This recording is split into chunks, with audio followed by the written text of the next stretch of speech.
Bonsoir et bienvenue en ce mercredi 4 novembre 2020. Avant de commencer, je tenais à souhaiter un très bon anniversaire à quelqu'un qui m'est très cher, notre fils Jérémy. Alors très bon anniversaire. Je t'ai pas mis de chanson bien sûr, mais tu sais que avec maman, nous sommes de tout cœur et nous sommes vraiment très heureux de t'avoir à nos côtés. Alors, encore une fois, bon anniversaire garçon. Et nous en sommes arrivés ce soir à la méditation numéro 229 dans le livre Les psaumes des temps modernes de notre ami pasteur Jean-François Denis. Alors qu'une fois encore, Père, oh oui, dans le nom de Jésus, conduis-nous, bien-aimé Saint-Esprit, une fois de plus, à ce que ce psaume, le numéro 229 ce soir, eh bien, soit encore et toujours un tremplin pour que ta parole, la parole de vie, ce que tu veux nous dire ce soir, eh bien, non seulement nous soit enseignée, que nous l'entendions, que nous la recevions, qu'elle s'ancre dans nos vies, que nous la mettions en pratique, afin que cela soit une bénédiction pour une multitude de personnes. Parce que tout ce que tu nous dis, tout ce que tu nous enseignes, a pour seul et unique but que cela soit une bénédiction pour de nombreuses personnes. Amen. Alors le titre de ce soir, te donner toute la place et marcher dans tes traces. Seigneur, je désire être un homme pieux mais non religieux. Je demande d'avoir un cœur pur et non haineux. Je t'implore pour que tu me rendes capable d'aimer comme tu m'as aimé. Et que tu effaces de mes souvenirs le long de tous ceux qui m'auraient dans le passé véritablement blessé. Donne-moi, je t'en prie, d'oublier le mal que j'ai fait et celui que j'ai essuyé. Donne-moi surtout de pardonner, t'offenser, pour que jamais il n'y ait entre toi et moi de fossé.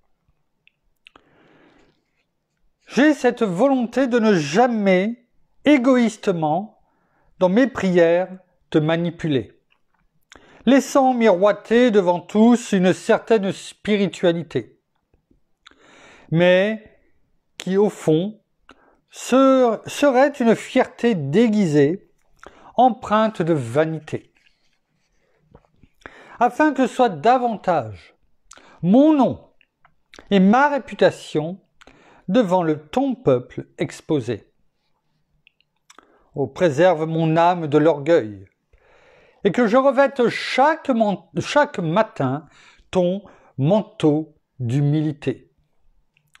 Car je sais que tu résistes aux orgueilleux, et que tu fais grâce à celui qui marche devant toi en toute simplicité.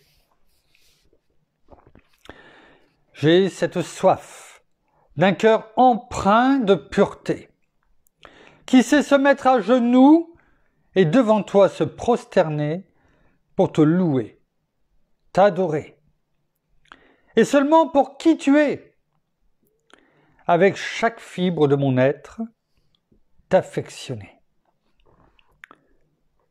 Donne-moi, je t'en supplie, à chaque opportunité que j'ai de prêcher, de ne jamais livrer un message sans que ton nom soit glorifié, mais en toute servilité, qu'il soit communiqué afin de voir uniquement Jésus être élevé, et que lui seul, à travers qui je suis, soit exposé. Chaque jour, je recherche à marcher devant toi avec droiture, fidélité et intégrité, dans cette destinée que tu as pour moi dessinée. Car j'ai ce profond désir d'accomplir ici-bas, à travers de mon existence, toutes ces œuvres que tu as pour moi préparées d'avance.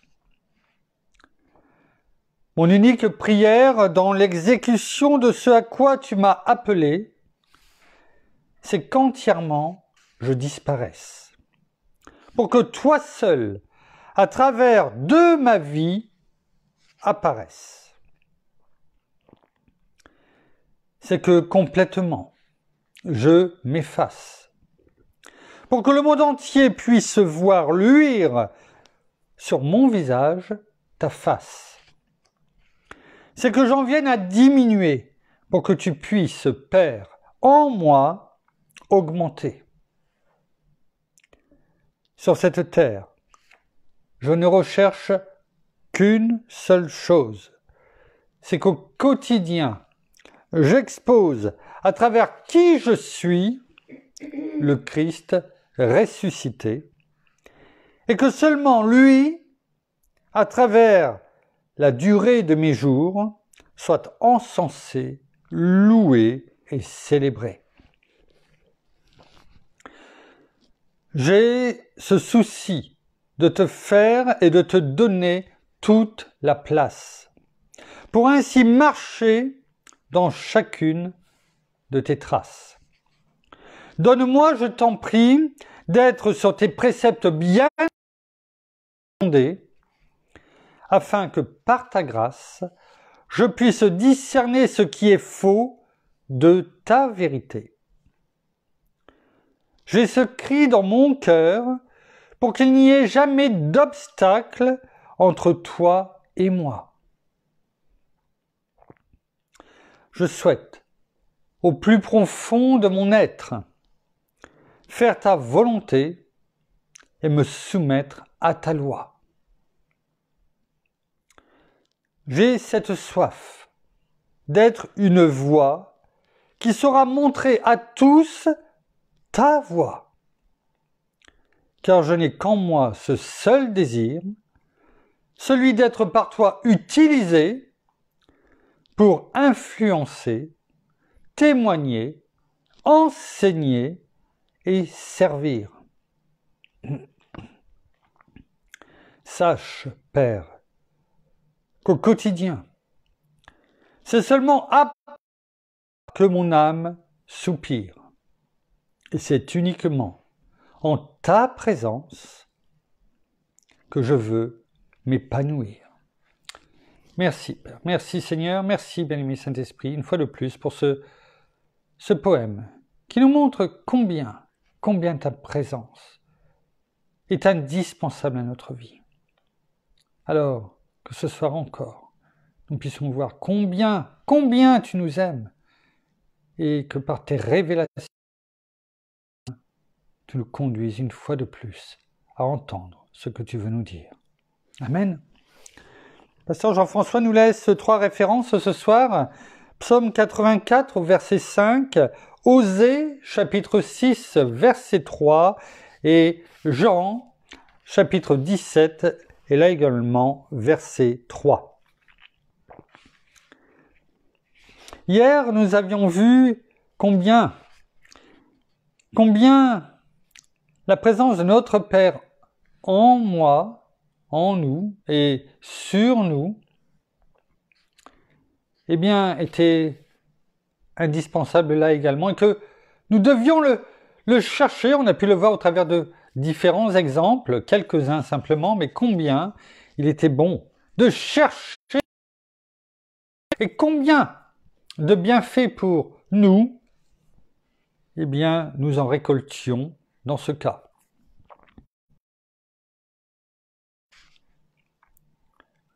Eh bien, nous continuons à voir l'impact, au travers de ce psaume 229, combien l'impact de la présence de notre Père, là encore, est indispensable. Est indispensable.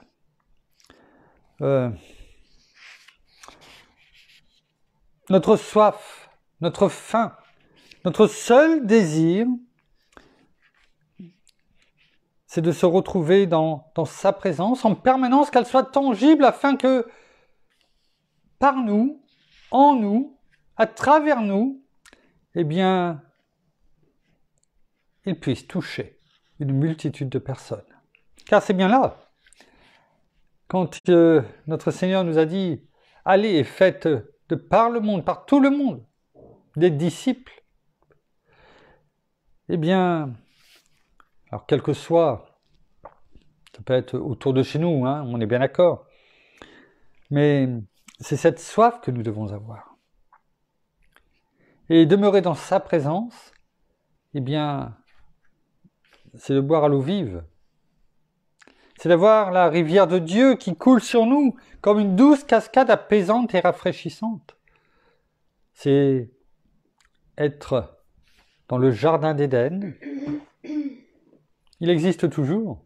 Spirituellement, il est là, dans la Jérusalem céleste. Il est toujours là. Et nous le verrons. Nous le verrons. Mais il faut déjà que spirituellement nous sachions, en demeurant dans sa présence, eh bien demeurer là où il nous parle, dans sa demeure, dans sa maison. Être dans sa présence, c'est justement ce que ce soir nous allons voir au travers de quelques versets. Et on va les prendre. Alors tout d'abord dans le livre des psaumes, chapitre 84, verset 5. Psaume 84, verset 5. Il est écrit « Heureux ceux qui habitent ta maison ». Vous voyez, déjà quand ça commence par heureux, c'est une béatitude. On le voit dans l'Apocalypse, on le voit aussi dans le psaume premier et à différents endroits. C'est une béatitude. C'est-à-dire que c'est important. C'est même, je dirais, extrêmement important. C'est quelque chose que nous devons lire, relire et surtout garder sur les livres, sur les tables de notre cœur. Heureux ceux qui habitent ta maison, ils te loueront encore, encore et encore et encore. C'est-à-dire, ils pourront te louer tout le temps, te dire merci parce que nous savons que nous sommes dans ta maison, dans ta présence glorieuse. Et on sait que lorsque l'on est dans ta présence, eh bien, il n'y a rien à craindre. On ne manque de rien. On a tout ce qu'il faut. Et on peut te louer pour qui tu es, pour ce que tu prends soin de chacun d'entre nous. À tous les niveaux. Il est bon.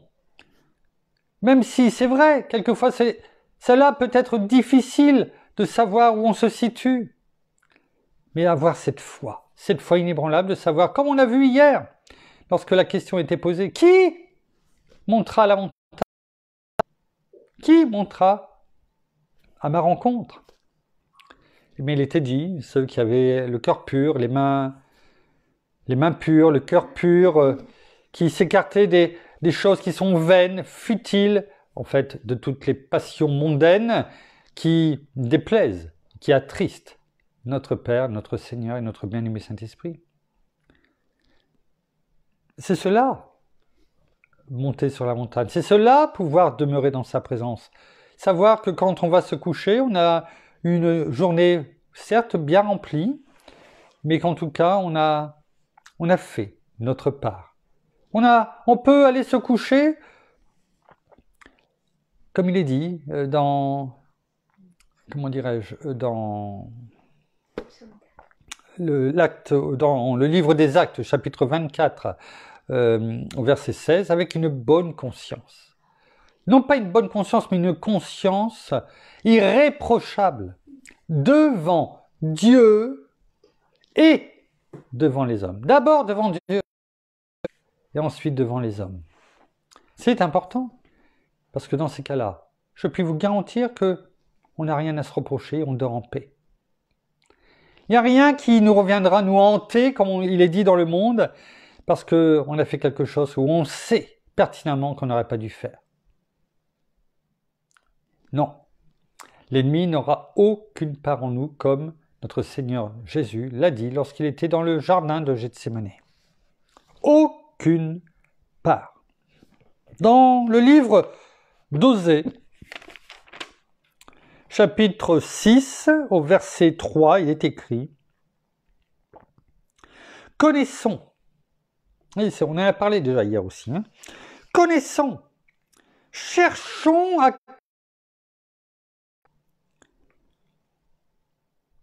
Et la parole nous exhorte à le connaître, à le chercher. C'est important. Parce que lorsqu'on cherche à connaître quelqu'un, eh bien, on apprend et on apprend sur lui. On finit par le connaître par cœur, peut-être même sans l'avoir vu. Et c'est cela la foi. Et la parole nous exhorte, connaissons. C'est de l'impératif présent. C'est du présent continu. C'est-à-dire, chaque jour, viens plonger dans la parole. Viens me chercher. Viens, apprends à me connaître. Voilà ce que notre Père nous dit. Tu verras. Plus tu vas plonger tes regards dans la parole, plus je vais te parler, plus tu vas me connaître, plus je vais te révéler des choses. Cherche-moi. Et tu vas me trouver. Je vais me laisser trouver, dit la parole. C'est ce que nous dit notre Père. Je me laisserai trouver. On l'a déjà médité. Il ne joue pas cache-cache avec nous. Il ne nous dit pas, t'es froid, t'es tiède, t'es bouillant. Vas-y, continue, tu vas me trouver. Non.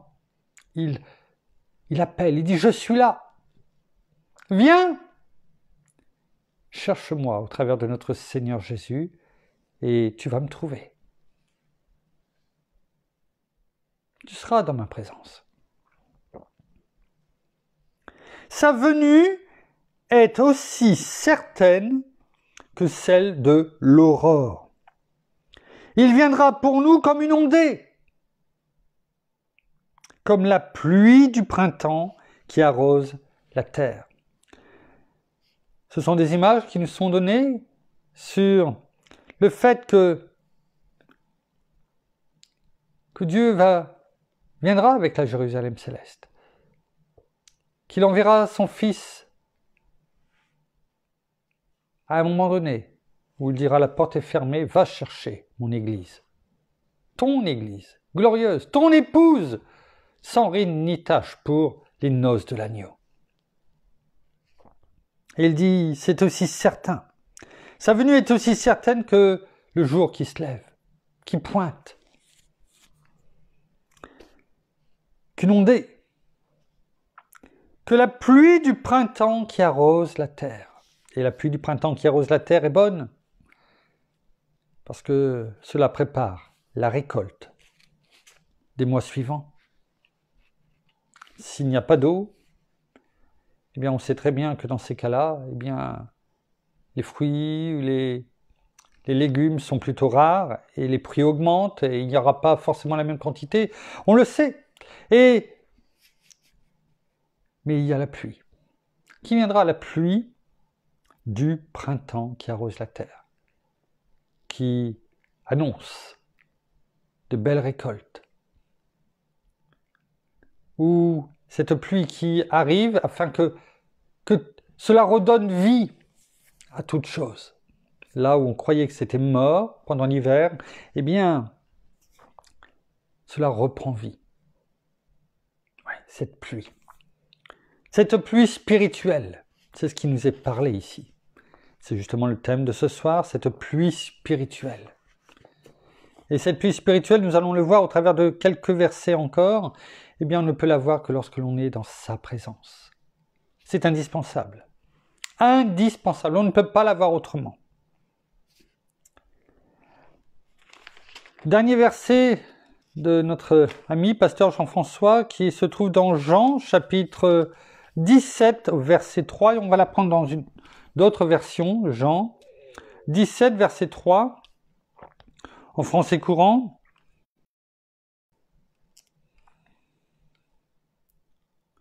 Il est écrit « La vie éternelle, c'est qu'ils te connaissent, toi, le seul vrai Dieu, et celui que tu as envoyé, Jésus-Christ.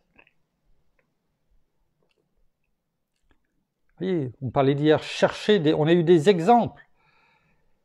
Et la parole nous exhorte à le chercher, à nous tenir dans sa présence pour que nous puissions recevoir cette pluie spirituelle, afin que nous reprenions vie. Et ceci à tout moment, on n'est pas obligé d'attendre le printemps, c'était l'exemple qui nous était donné. Dans une autre version, qui est Parole de vie, il est écrit « Et la vie pour toujours ». Pas pour aujourd'hui, demain, pour toujours. C'est quoi? C'est te connaître. Toi, le seul vrai Dieu, et connaître celui que tu as envoyé, Jésus-Christ. On s'aperçoit que là encore, si l'on veut avoir cette vie pour toujours, si on veut être dans sa présence en permanence, si l'on veut bénéficier de cette pluie spirituelle, eh bien, il ne suffit pas d'être et de chercher Dieu, et de le connaître. Il faut aussi connaître celui qui l'a envoyé, son Fils unique, notre Seigneur Jésus-Christ. Alors celui qui ne vous parle que de Dieu, ou de toutes ces personnalités autour de Dieu, sans trop parler de notre Seigneur Jésus-Christ, je vous leur ai dit franchement, fuyez. Fuyez parce que c'est une fausse doctrine. Ce n'est pas du tout ce que la parole nous dit. La parole est claire. Et on va continuer à le voir au fur et à mesure de cette soirée. Or, dans une autre version, en la Nouvelle Bible seconde, or la vie éternelle, c'est qu'ils te connaissent toi, le seul vrai Dieu. Il n'y en a qu'un. Et celui que tu as envoyé, Jésus-Christ. On voit bien que c'est lui qui l'a envoyé. Dieu a envoyé son Fils unique, afin que quiconque croit en lui ne périsse pas, mais ait la vie éternelle. Il n'y a que le vrai Dieu qui peut faire ça, envoyer son Fils unique, mourir, souffrir, certes ressusciter derrière, mais avant, payer tout, et prendre sur lui tous les péchés de l'humanité. Il n'y en a qu'un seul. Et en français courant, il est écrit « La vie éternelle ». La vie éternelle consiste à quoi? À te connaître, toi le seul véritable Dieu, et à connaître Jésus-Christ que tu as envoyé. La parole nous apprend, au travers de ce livre que nous avons avec nous, que nous méditons chaque jour, la parole de Dieu, à connaître non seulement Dieu, mais au travers de Dieu, voir aussi qui est Jésus, et en regardant notre Seigneur, en le laissant nous enseigner, eh bien on apprend encore plus à connaître notre Père. Parce que combien de fois notre Seigneur nous a dit, si tu m'as vu, eh bien tu as vu le Père. Parce qu'ils ne sont qu'un. Et tout ce que j'ai fait, eh bien ce n'est pas moi qui l'ai fait, j'ai simplement fait ce que mon Père me disait de dire et de faire. C'est important. On parlait de désert. Effectivement,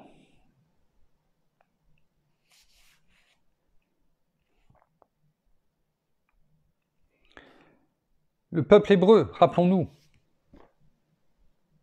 le peuple hébreu a tourné dans le désert. Oh, il n'a pas été abandonné, parce que pendant 40 ans, Dieu a envoyé sa pluie. Quand je dis sa pluie, c'est bonté. Il l'a nourri. Il a pris soin de lui. Certes.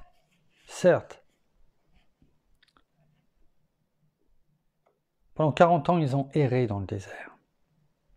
Et nous, dans notre désert, on a besoin de cette pluie. On ne peut pas vivre dans le désert sans pluie, sans eau. Comme dans notre vie au quotidien, nous ne pouvons pas vivre sans la pluie spirituelle de notre Père. C'est impossible. C'est impossible. On parlait à un moment donné de servilité. Le livre, le psaume 229 des temps modernes. Et servilité, ça veut dire vraiment, c'est au-delà de l'esclavage. Ce se laisser conduire, ne même plus réfléchir, etc. C'est voilà. Et je vais vous citer une référence, enfin une citation il y a juste une coupure, on reprend. Juste une citation de Dostoïevski, qui est un romancier moscovite du 19e siècle, que l'on connaît notamment, si on lit un petit peu, il a écrit ce qu'il a fait connaître, Crime et Châtiment. Et il disait au 19e siècle, et vous allez voir combien ça peut être encore aujourd'hui, et encore plus aujourd'hui d'actualité, je cite, « À notre époque, tout homme, comme il faut, est et doit être lâche et servile. » C'est-à-dire lâche, qu'il doit avoir peur. Peur de se lever, peur de dire quelque chose, peur d'aller contre, et puis finalement, eh bien, d'obéir, de ne même pas réfléchir, en fait, d'avoir ses chaînes au poignet. Quand il a écrit cette phrase, et notamment ce roman dont est tirée cette phrase, eh bien, il l'a écrit, il était dans un souterrain. Mais au-delà, c'est cette phrase qui résonne de tellement de vérité aujourd'hui dans notre vie au quotidien. À notre époque, mais aujourd'hui on pourrait dire, tout homme comme il faut doit être lâche et servile. Le gouvernement te dit telle chose, tu te tais, tu fais ce qu'on te dit, point final. On l'a vu aujourd'hui avec par exemple les maires M-A-I-R-E-S au pluriel, qui voulaient se révolter contre les arrêtés de fermer tous les petits commerces qui vont tout simplement péricliter, faire faillite et avec eux emmener des familles entières, et voulaient laisser des petits commerces s'élever contre le gouvernement. Ils sont passés au tribunal administratif, on leur a dit « taisez-vous, c'est nous qui commandons, vous êtes à notre service, point final ». Et en plus, ils ont reçu une amende. On te dit « sois lâche, tais-toi et sois mon esclave ». Et ce qui était au 19e siècle, eh bien, 200 ans plus tard, il y est toujours. C'est toujours la vérité. Mais on s'aperçoit que cela est complètement l'inverse de ce que nous dit la parole. C'est pour ça que nous avons besoin de nous maintenir dans la présence de Dieu. Parce que si on ne le fait pas, on ne comprendra pas ce que nous dit la parole. Parce qu'on ne la lira pas. Parce qu'on ne recevra pas ces révélations. Parce qu'on ne cherchera pas au quotidien à recevoir cette nourriture spirituelle, cette pluie qui tombe sur nous. Regardons ce qui est écrit, on le connaît par cœur, dans Jean 14 au verset 27. Lorsque notre Seigneur nous dit « Je vous laisse la paix, je vous donne ma paix. Moi, je ne la donne pas, je ne vous donne pas comme le monde donne. » On le voit. Aujourd'hui, le monde, est-ce qu'il nous donne la paix? Non. Tout le monde se bourre de cachets, prend des cachets pour dormir, et encore n'arrive pas à dormir. Il en faut toujours un peu plus, des antidépresseurs, etc., parce qu'on n'a pas la paix par le monde. On ne l'a que par notre Seigneur Jésus-Christ. Et regardez ce qui est écrit après. Que votre cœur ne se trouble pas et ne s'alarme pas. Et on l'a déjà dit plusieurs fois, on a même médité dessus. Quand on dit ne s'alarme pas, ça ne veut pas dire qu'il y a une alarme et voilà, fais attention. Non, ça veut dire ne sois pas lâche. Et là, notre Seigneur Jésus, parce que c'est lui qui dit cette phrase, nous dit que votre cœur ne se trouble pas, ne soit pas troublé par ce qui arrive dans le monde. Et ne sois pas lâche.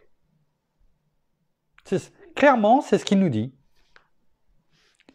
Alors qu'aujourd'hui, on te dit, sois lâche, tais-toi, ne bronche pas et sois servile. Vous voyez, l'opposition entre les deux, toujours l'opposition entre le monde et la parole de Dieu. nous avons de cette pluie spirituelle qui nous lave de tout ce que nous pouvons, pendant toute la journée que nous vivons. Tout ce à quoi nous sommes exposés, nous avons besoin que cette pluie spirituelle qu'accompagne le sang de Jésus, eh bien, nous lave entièrement, afin de ne pas tomber dans cette servilité du monde et dans cette lâcheté. On peut reprendre aussi le premier verset de Jean 14. Il est de ce même acabit lorsqu'il est dit, et ce n'est pas un hasard lorsqu'il nous dit ça. Chaque mot est important. Lorsqu'il est dit que votre cœur ne se trouble pas, croyez en Dieu, croyez aussi en moi. Vous voyez, ça fait écho à ce que nous avons lu tout à l'heure. Connaître Dieu, connaître notre Seigneur Jésus-Christ, croire en l'un et en l'autre, permet que notre cœur ne soit pas troublé. Nous permet d'avoir la paix que simplement notre Seigneur Jésus-Christ peut nous donner. Il n'y a que lui qui peut nous donner. On l'a lu. Je vous donne la paix, je vous donne ma paix. Et tout cela, on peut l'avoir que si l'on reçoit cette ondée, cette pluie spirituelle au quotidien. Lorsque nous plongeons, non pas dans cette eau de la piscine, mais dans la présence de Dieu. Elle nous rafraîchit. Elle nous fortifie. Elle nous lave, purifie.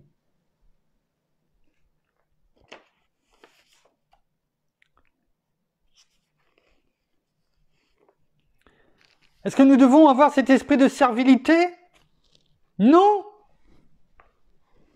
Non, parce que la parole nous dit également encore dans Romains 8, verset 15, si je me trompe, il est dit, car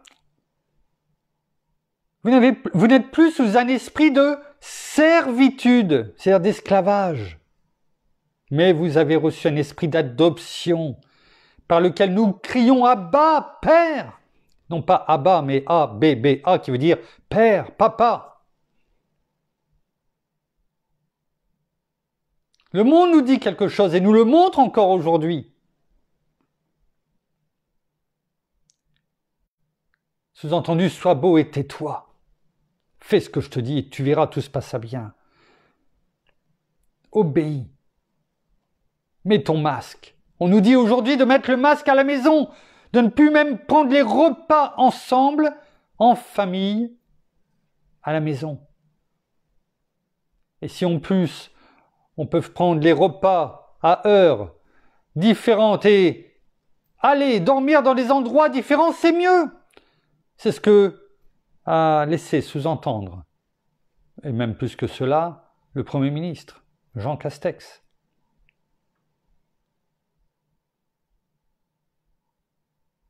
Fais ce que je te dis et tais-toi. Mais la parole nous dit le contraire. Et, comme le disaient les apôtres, dois-je vous écouter, vous obéir plutôt qu'à Dieu? Non. On respecte les autorités. Certes. Mais quand c'est contraire à la parole, c'est la parole de Dieu que nous devons suivre. Et la parole est claire. Elle nous dit de ne pas être, que nous n'avons plus d'esprit d'esclavage. Elle nous dit dans 2 Timothée 1,7, car ce n'est pas un esprit de timidité que Dieu vous a donné, mais un esprit de force, d'amour et de sagesse. Donc la parole nous ne nous dit pas que nous sommes bêtes, serviles, timides, lâches, mais que nous avons un esprit de force, d'amour et de sagesse. Et qu'il faut utiliser à bon escient et de chercher en permanence la gloire de Dieu et sa présence. C'est pourquoi nous devons puiser à la source de cette eau vive. Et cette source, c'est Dieu. C'est notre Seigneur. Et si on ne va pas chercher à cette source, eh bien cette pluie spirituelle, eh bien elle ne remplira pas ce puits que nous sommes. Ces vases d'argile afin que nous soyons des vases d'honneur, à l'honneur et à la gloire de notre Père. Regardons ce qui est écrit dans Deutéronome, chapitre 32, verset 2. Que mon savoir, c'est Dieu qui nous parle, que mon savoir se déverse comme la pluie, que ma parole coule comme la rosée, comme des ondées sur la verdure. C'est ainsi que l'herbe qui était peut-être tassée au matin, cette ondée permet à cette herbe de retrouver sa vigueur. Et ce sont des images, c'est nous dont il parle, c'est de nous. Il veut déverser en nous son savoir et que sa parole coule en nous comme la rosée, comme hier nous avons vu, sur nous et en nous, comme des gouttes d'eau sur l'herbe. Vous savez, bien souvent, et un paysan, on vous le dira, un agriculteur, ce n'est pas des fortes pluies dont ils ont besoin, parce que ça tasse la terre, ça peut abîmer les semences ou les récoltes. Ce qu'ils veulent, c'est des ondées, c'est bien, parce que ça a le temps d'arriver tranquillement dans la terre. Ça coule, c'est des gouttelettes qui coulent et qui pénètrent en profondeur la terre, plutôt que de l'emmener par des ruisseaux de boue. C'est celle-ci qui pénètre en nous. Et c'est la parole, c'est la même chose. Il ne faut pas que la parole, on la lise une journée peut-être entière et puis plus rien pendant des mois. Vaut mieux que comme cette ondée, ça soit régulier, jour après jour, et qu'elle nous arrose. Vous buvez chaque jour de l'eau, parce que vous en avez besoin. Si vous buvez 2 litres d'eau d'un seul coup, est-ce que c'est pour cela que vous n'aurez plus soif pendant les jours qui viennent? Non. La seule chose, c'est que vous aurez un mal de ventre, ça c'est sûr, mais vous buvez tous les jours parce que c'est essentiel. Et la parole est aussi essentielle. C'est ce que nous dit notre Père. Dans le livre des Psaumes, chapitre 72, au verset 6, il descendra comme une pluie qui tombe sur un terrain fauché. Pourquoi? Parce que le terrain est préparé. Il a préparé son peuple. L'Église, sa bien-aimée qu'il va venir rechercher. Il prépare toutes choses. Lorsqu'il va revenir, tout sera préparé. Qui tombe sur un terrain fauché, comme des ondées qui arrosent la terre. Vous voyez, la parole revient. Qu'est-ce qui arrose la terre? C'est les ondées. Cette pluie fine. Et c'est cette pluie fine qui tombe sur nous, qui nous arrose, afin de nous préparer, afin que nous soyons verdoyants, que nous soyons arrosés de la parole de Dieu, afin de pouvoir déclarer, proclamer qui il est, et combien il aime aussi toute personne. La seule chose, il faut que ces personnes ouvrent leur cœur. Sinon, regardez ce qui attend ceux qui ne le font pas. Il est écrit devant lui, les habitants du désert. Vous savez ce qu'on a parlé en début? Ceux qui ont erré, notamment pendant 40 ans, et quelquefois, malheureusement, à qui nous ressemblons. En ayant vu tout ce que notre Seigneur, notre Père, fait dans nos vies, et pourtant toujours là à murmurer. À dire, je ne comprends pas, j'étais peut-être mieux avant, ma vie était peut-être meilleure avant. Oui, mais combien tu errais dans le désert tellement tu étais pécheur. Devant lui, les habitants du désert fléchiront le genou. Les ennemis vont fléchir les genoux à la fin. Ils n'auront pas le choix, mais malheureusement, il sera trop tard pour beaucoup. Et ces ennemis, qu'est-ce qu'ils vont faire, ces ennemis? Parce que là, ce ne sera pas des ondées qui seront là. Les ondées sont pour le peuple de Dieu, pour les rafraîchir, pour la parole divine. Et ils auront tellement soif dans le désert, ces ennemis, eh bien il est écrit qu'ils lécheront la poussière. Tellement soif qu'ils seront là, ils verront des mirages. On leur fera croire certaines choses. Ils en seront arrivés à lécher la poussière. Voilà le sort des ennemis, de ceux qui ne se laissent pas toucher par Dieu, qui ne reçoivent pas notre Seigneur comme Seigneur et Sauveur de leur vie. Quelle tristesse! Dans Ézéchiel, encore 2 versets, Ézéchiel chapitre 34, verset 26. Chapitre 34, Ézéchiel, chapitre 34, verset 26, il est écrit « Je ferai d'eux et des environs de ma colline. » De qui parle-t-on là? La colline, c'est la colline de Sion. La colline de Sion où est bâtie Jérusalem, la maison de Dieu. Celle qui viendra à un moment donné et où notre Seigneur reviendra dans cette vallée du Cédron. Oui, c'est celle-ci, là où il est monté, lors de son ascension, il reviendra.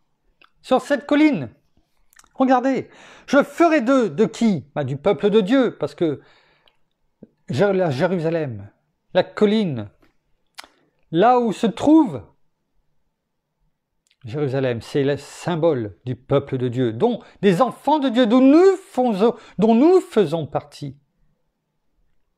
Je ferai d'eux et des environs de ma colline un sujet de bénédiction. J'enverrai la pluie en son temps. Le timing de Dieu est toujours parfait, mais c'est son timing qui est parfait, pas le nôtre. Et ce seront des pluies de bénédiction. Remarquons que là, on ne parle plus d'ondées. On a beaucoup parlé d'ondées. Et là, ça sera à ce moment-là, lorsqu'il dira, c'est bon, c'est maintenant. Ce seront des pluies de bénédiction. Ça ne s'arrêtera plus. Des pluies de bénédiction, comme on n'en a jamais vu, qui seront là. Pour le peuple de Dieu, ceux qui sont dans la Jérusalem céleste, ceux qui sont autour de sa colline, des environs. Oui, voilà ce que la parole dit. Pas pour les autres, ceux qui seront là, qui feront partie du peuple de Dieu. C'est pourquoi il est bon, en passant, de ne pas critiquer, de ne pas se rallier aux personnes qui critiquent Israël. Quoi qu'ils fassent, quoi qu'ils aient fait, ce sera toujours le peuple de Dieu. Et d'un reste, il en fera toujours quelque chose. On peut le voir au travers de l'Ancien Testament. Et il l'a dit. Ne critiquons pas. Prions pour Israël, pour qu'il se repentisse. Pour qu'il se repente d'avoir laissé passer cette chance qui leur a été donnée de voir en Jésus-Christ leur Seigneur, leur Sauveur, le Messie qu'ils attendaient depuis bien longtemps, mais qui n'était pas pour eux ce roi guerrier qu'ils croyaient attendre, qui allait faire d'eux les maîtres du monde. Prions pour eux, afin que de nombreuses personnes, plient les genoux. Mais ne critiquons pas Israël. Prions pour eux. Prions, parce que la parole encore nous le dit. Nous faisons partie de ce peuple, des enfants de Dieu, cette grande famille. Et si nous voulons recevoir ces pluies de bénédiction, attention à ce que nous disons et ce que nous faisons. Nous ne nous laissons pas berner par ce que l'on entend dans le monde et éventuellement dans nos gouvernements. Attention. Pour terminer, dans le livre d'Osée encore, chapitre 10, verset 12. Qu'est-ce qui nous est demandé? Eh bien, voyons.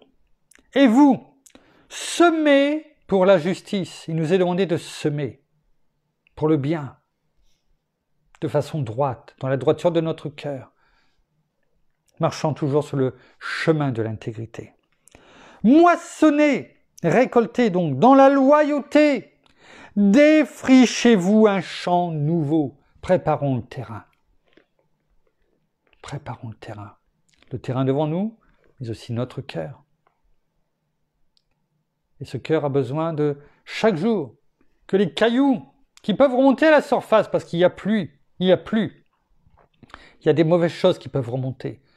Eh bien, préparons ce terrain pour défricher un champ nouveau, pour pouvoir semer et avoir de belles récoltes. Il ne faut pas qu'il y ait des cailloux. Il faut passer la charrue. Et la charrue, dans notre cœur, c'est la parole de Dieu. Elle passe. Et quand il y a un blocage, eh bien, on retire la pierre. Et ce péché, cette pierre qui aurait pu nous faire chuter, eh bien, les jeter au loin.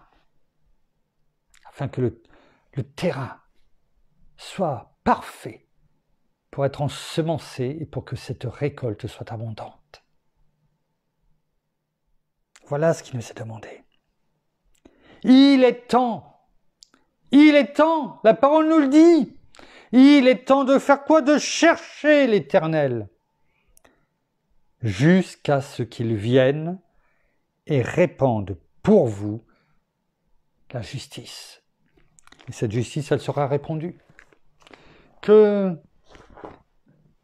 nous le croyons, que nous ne le croyons pas, que nous soyons enfants de Dieu ou pas, que nous ayons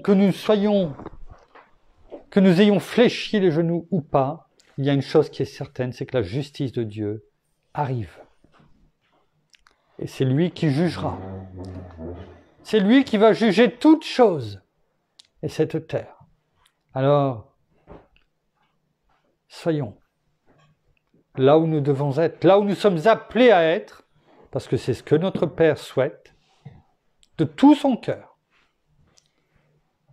dans sa présence, afin que ce jugement, justement, ne nous atteigne pas, nous, et que nous ne soyons pas obligés de lécher le sol.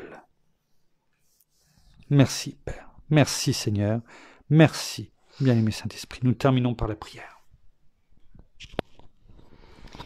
Oh merci Seigneur encore pour ta parole, encore ce soir qui nous a été révélée. Oh merci Père Céleste, encore vraiment de nous abreuver de ta pluie, de nous abreuver de ta parole, qu'elle agisse en nous, qu'elle pénètre en nous, qu'elle nous fortifie, mais aussi qu'elle nous fasse revivre, qu'elle nous fasse tout simplement vivre et faire et trembler, non pas dans le mauvais sens, mais vivre chaque minute pour toi, dans tout ce que nous faisons.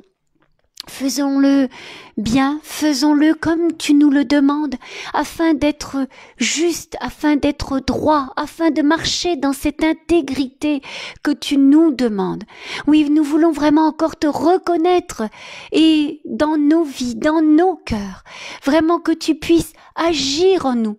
Nous voulons te laisser le champ libre, sillonne-nous et que toute mauvaise herbe soit vraiment retirée de nos cœurs et de nos vies, afin que nous puissions semer ta parole dans nos vies, afin que non seulement la parole puisse être cette graine qui pousse en nous, mais aussi qui jaillit en nous, afin que nous puissions nous aussi, rejaillir tout cela et que nous puissions aussi bourgeonner et que toute cette parole, agisse dans tous les cœurs, dans toutes les personnes qui sont auprès de nous, que nous connaissons ou pas, mais qu'elles voient combien nous rayonnons de ta présence, combien nous rayonnons de ta bonté, combien nous brillons, que nous ne soyons plus ces personnes masquées qui se cachent derrière ces masques, mais que nous soyons, que nous nous révélions aux uns et aux autres comme toi tu nous as formés. Nous sommes tes créatures, nous sommes tes enfants, nous sommes des pierres précieuses, nous sommes des joyaux. Alors pourquoi cacher ces si beaux joyaux derrière un masque? Non, nous voulons naître, nous voulons vivre, nous voulons respirer. Et pour cela, nous voulons aussi faire respirer tous ceux qui au jour d'aujourd'hui sont enchaînés, sont attachés à toutes ces choses du monde. Nous voulons vraiment que toutes ces personnes puissent être libérées de ces chaînes et voir la vérité, te voir toi, Seigneur Jésus, toi, notre roi, et nous voulons te reconnaître et vraiment te prier, t'honorer chaque jour de notre vie. Oui, nous voulons encore, au jour d'aujourd'hui, proclamer tes louanges, proclamer ta bonté, proclamer ta royauté dans nos vies. Et toi aussi, Père, bien nous voulons t'aimer chaque jour de notre vie, plus fort de jour en jour. Alors règne dans nos vies et transforme-nous, que nous soyons vraiment ces porteurs de bonnes nouvelles, ces porteurs de l'évangile, ces porteurs de semences, que nous soyons cette lumière qui brille dans ce monde de ténèbres, qui brille là où nous sommes aujourd'hui. Alors merci pour tout, soyez tous abondamment bénis, soyez sages et soyez prudents, prenez soin de vos familles, de vos proches, dans le nom de Jésus. Amen. Amen. Merci. Oh, merci.